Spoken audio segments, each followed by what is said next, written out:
Hello everyone, Jai Jagannath. Welcome back to my new another blog. Actually बहुत दिन blog किसी मु पोस्ट करूँगी कहीं झील देह टी खराब थिला तो एबे भल अच्छी आम ननद भाउज झील को लेकिन आम पलि आसचु प्रभु अल्लाहनाथ दर्शन करने आउ भणजा को तो घरे छाड़ी आसचु। एक्चुअली अणसर टाइम रे ठाकुर को दर्शन कले प्रभु अल्लाहनाथ को दर्शन कले बहुत पुण्य मिले। आम तो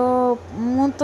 तो पिला बेलू ही देखी आसी प्रभु अल्लाहनाथ को आम घर पाखरे किंतु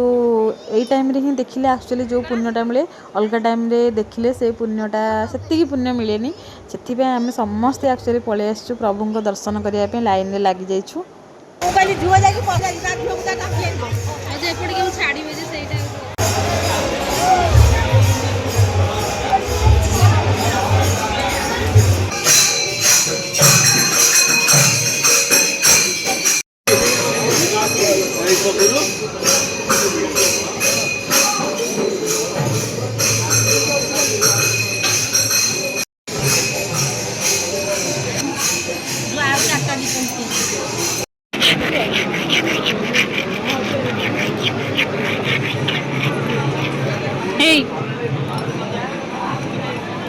गुनु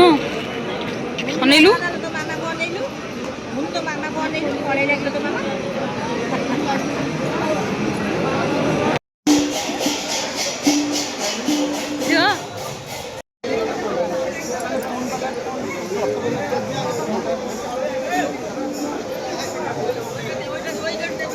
तो देखिपे पुलिस भाई जनक एक्चुअली होती मो भाई एक्चुअली आम भाई की मो भाई के दिन कंटाक्ट नाला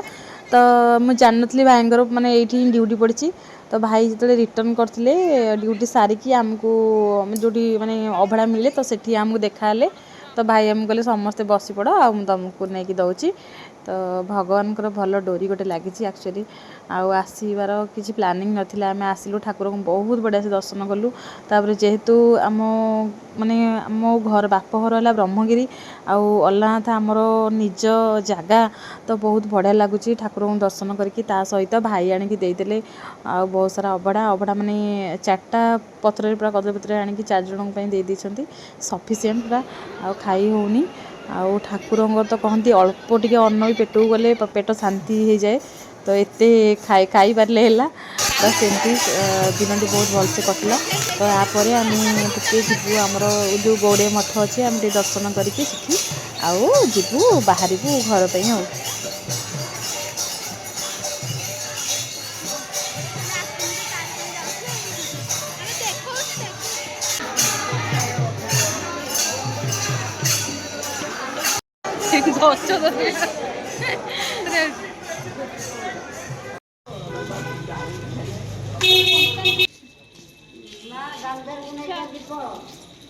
ये हूँ मोर आउ गोटे मौसी एक्चुअली मौसी घरटा एक्चुअली अल्लाहनाथ पाखे आम मौसी घर चप्पल थोक पलू तो ये आम समस्ते घर को चलू